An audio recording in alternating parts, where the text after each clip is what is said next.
വിഷ്ണുവിന് സുദർശനം കിട്ടിയത് എങ്ങനെയാണ് എന്ന കഥയാണ്. മഹാവിഷ്ണുവിൻ്റെ കയ്യിലുള്ള സദാ കറങ്ങുന്ന സുദർശന ചക്രം എങ്ങനെ വിഷ്ണു ഭഗവാന് കിട്ടി എന്നതാണ് എൻ്റെ കഥ. ഒരു വിധം ഉരുണ്ടും ഉറങ്ങിയും നേരം പോക്കി ഇത്തിരി അമൃത് സേവിച്ചും അങ്ങനെ കുറച്ചു കാലം കഴിയുമ്പോഴേക്കും ഏതെങ്കിലും ഒരു അസുരൻ തല തിരിഞ്ഞൊരു വരവും സംഘടിപ്പിച്ച് പോരിന് വാടാ ദേവന്മാരെ എന്നും പറഞ്ഞ് മസിലും വിറപ്പിച്ചു വരും. വരബലത്താൽ അപ്പോഴെല്ലാം അസുരന്മാർ ജയിക്കുകയും ചെയ്യും. ഇതാണ് സ്വർഗ പാതാള ലോകങ്ങൾക്കിടയിലെ സ്ഥിരം പരിപാടി. അങ്ങനെ ഒരിക്കൽ അസുരന്മാരുടെ ശല്യം സഹിക്കാതെ ദേവന്മാർ പെട്ടു വട്ടത്തിൽ തിരിയുന്ന കാലാണ്. എന്തെങ്കിലും തരികിട കളിച്ച് ആരോട് തങ്ങളെ രക്ഷപ്പെടുത്താൻ പറയും എന്ന് ആലോചിച്ചപ്പോൾ മനസ്സിൽ വന്നത് മഹാവിഷ്ണുവാണ്. പറ്റിയ കക്ഷിയാണ്. മഹാവിഷ്ണു മിക്ക സമയത്തും ദേവന്മാരുടെ കൂടെ നിൽക്കുന്ന ആളുമാണ്. അസുരന്മാർക്കാണെങ്കിൽ വിഷ്ണുവിനെ പണ്ടേ ചതുർത്ഥിയാണ്. മഹാദേവനെയാണ് അസുരന്മാർക്ക് പ്രിയം. മൂപ്പർക്ക് തിരിച്ചും അസുരന്മാരോട് ഒരു ചെറിയ ഇതുണ്ടോ എന്ന് പലപ്പോഴും തോന്നാറുണ്ട്. അപ്പോൾ പിന്നെ മൂപ്പര് വേണ്ട, വിഷ്ണു മതി. അങ്ങനെ ദേവന്മാർ മഹാവിഷ്ണുവിനെ വൈകുണ്ഠത്തിൽ ചെന്ന് കണ്ട് കാര്യങ്ങളൊക്കെ പറഞ്ഞു. അസുരന്മാരെ കൊണ്ട് ഗതി കെട്ടു. എങ്ങനെയും ഒന്ന് കഴിച്ചിലാക്കി തരണം. ആ നോക്കാം, വിഷ്ണു പറഞ്ഞു.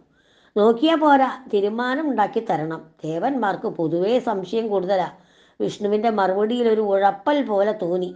ഏറ്റൂന്ന് വിഷ്ണു ഉറപ്പിച്ചു പറഞ്ഞു. അപ്പോൾ സംഗതി ഒരു ആവേശത്തിലേറ്റെങ്കിലും മഹാവിഷ്ണുവിനറിയാം തൻ്റെ കയ്യിൽ എപ്പോഴുള്ള ഒരായുധം കൊണ്ടും തൽക്കാലം അസുരന്മാരുടെ ഒരു രോമം പോലും തൊടാൻ പറ്റില്ല എന്ന്. ഇനിയിപ്പോൾ എന്ത് ചെയ്യും?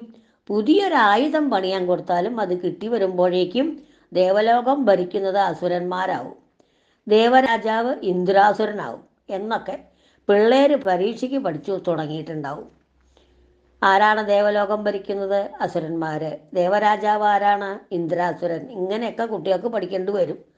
അപ്പം പെട്ടെന്ന് എന്ത് തോന്നി? അസുരന്മാർ നിത്യം ആശ്രയിക്കുന്ന മഹാദേവനെ തന്നെ പ്രീതിപ്പെടുത്തി ശിവന്റെ കയ്യിലെ ഏതെങ്കിലും ഒരു ആയുധം വാങ്ങി പിടിക്കാം. ശിവന്റെ കയ്യിലെ ആയുധം കൊണ്ട് ഒരു മരണം അവർ സാധാരണഗതിയിൽ പ്രതീക്ഷിക്കാത്തത് കൊണ്ട് ടപ്പേന്ന് കാര്യം നടക്കുകയും ചെയ്യും. അങ്ങനെ മഹാവിഷ്ണു കൈലാസത്തിലേക്ക് തന്നെ വെച്ചടിച്ചു. 4 കൈ കൊണ്ടും ശിവനെ രണ്ടാക്കി തൊഴുത് തപസ് ആരംഭിച്ചു. നിത്യം ഗംഭീര പൂജയാണ്. 1000 വട്ടം ശിവനാമം ജപിച്ചു ഒരു താമര മഹാദേവന്റെ പാദത്തിൽ സങ്കല്പിച്ചർപ്പിക്കും. അങ്ങനെ ഒരു ദിവസം 1000 താമര അർച്ചിക്കും. ഈ മട്ടിൽ 1000 വർഷം പൂജ ചെയ്യാനായിരുന്നു വിഷ്ണുവിൻ്റെ പദ്ധതി. ശിവൻ ഈ പൂജയും ജപവും തപസ്സുമെല്ലാം കാണുന്നൊക്കെ ഉണ്ട്, കേൾക്കുന്നുമുണ്ട്. മൂപ്പര് ഏതറ്റം വരെ പോകും നോക്കട്ടെ എന്നും വിചാരിച്ച് അങ്ങനെ ഊറി ചിരിച്ചിരിപ്പാണ് ഈ ശിവൻ. സകല കുതന്ത്രവും കയ്യിലുള്ള ഈ മഹാവിഷ്ണു പൂജ ചെയ്തിട്ടാണോ എന്നറിയില്ല, ശിവനും ഒരു ദിവസം ഒരു കുസൃതി തോന്നി. മഹാവിഷ്ണുവിൻ്റെ ഭക്തിയുടെ ആഴം ഒന്ന് അളക്കണം. സ്വന്തം കാര്യത്തിനല്ലല്ലോ ഈ തപസ്, ദേവന്മാർക്ക് വേണ്ടി ചെയ്യുന്ന പൂജയായതുകൊണ്ട് ചില പൂജാരിമാർ കാണിക്കുന്ന ആത്മാർത്ഥത കുറവുണ്ടോ ഈ പൂജയിൽ എന്നൊന്ന് പരീക്ഷിക്കണം. അങ്ങനെ അടുത്ത ദിവസത്തെ പൂജയായി.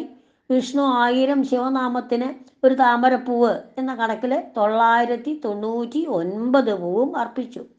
കണ്ണും പൂട്ടിയുള്ള കഠിന തപസ്സിനിടയിൽ ശിവൻ പതുങ്ങി വന്ന ഒരു താമരപ്പൂ എടുത്തു മാറ്റിക്കളഞ്ഞിരുന്നു. അടുത്ത 1000 ജപിച്ച് കണ്ണു തുറക്കാതെ പൂവിന് കൈ നീട്ടിയപ്പോൾ കയ്യിലൊന്നും തടയണില്ല. വിശദമായിട്ട് ഒന്ന് പരതി നോക്കിയില്ല. തൊഴുന്നതിന് മുടക്കം വരുത്താതെ 2 കൈ കൊണ്ടും കൂട്ടിപ്പിടിച്ച് മറ്റേ 2 കൈ കൊണ്ടും പൂവ് വെച്ച സ്ഥലത്ത് പരപരാ പരതി നോക്കി. അവിടെയില്ല. ഇനി എണ്ണം തെറ്റിയതാണോ? 970 ഒക്കെ എത്തിയപ്പോൾ ഒന്ന് കണക്ക് തെറ്റിയ പോലെ തോന്നിയിരുന്നു. ഇല്ല, കണക്ക് തെറ്റാൻ വഴിയില്ല. പൂവ് ആരോ അടിച്ചു മാറ്റിയത് തന്നെയാണ്. കൈലാസത്തിലുള്ള 2 ചെക്കന്മാരും കുറുമ്പിൻ്റെ അഗ്രഗണ്യന്മാരാണ്. ഗണപതിയോ സുബ്രഹ്മണ്യനോ ഒപ്പിച്ച പണിയായിരിക്കണം.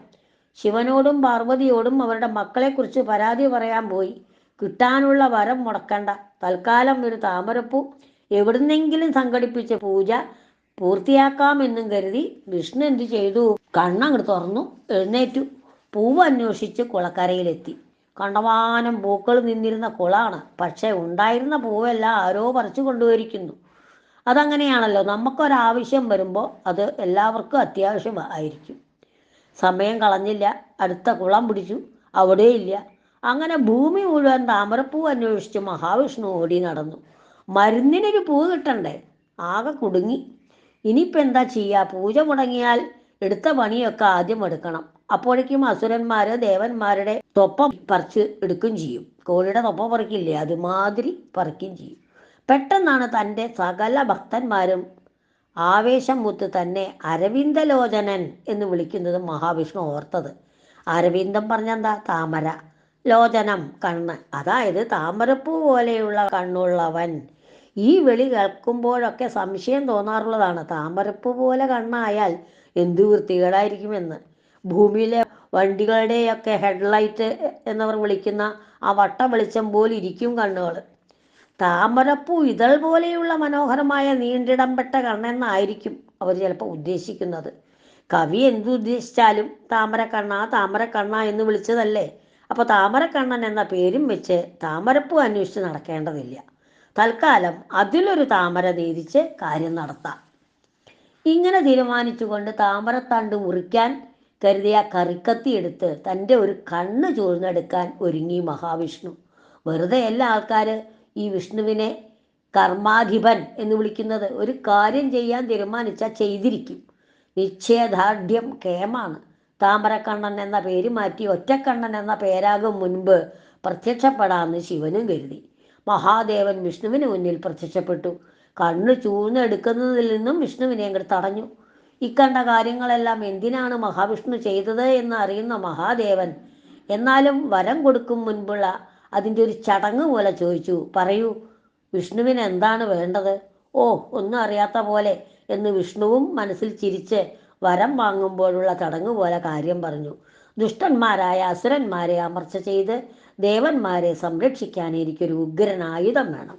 സ്ഥിരമായി കയ്യിൽ കരുതിയിട്ടുള്ള ഏതെങ്കിലും ആയുധം കയ്യോടെ എടുത്തു തരും എന്ന് വിഷ്ണു കരുതിയപ്പോൾ ശിവൻ പറഞ്ഞു, ഇപ്പം എൻ്റെ കയ്യിലുള്ള ആയുധങ്ങൾ കൊണ്ടൊന്നും അസുരന്മാരെ ഒതുക്കാനാവില്ല. അതിനായി പുതുപുത്തനൊന്ന് ഞാൻ സൃഷ്ടിച്ചെടുക്കാം.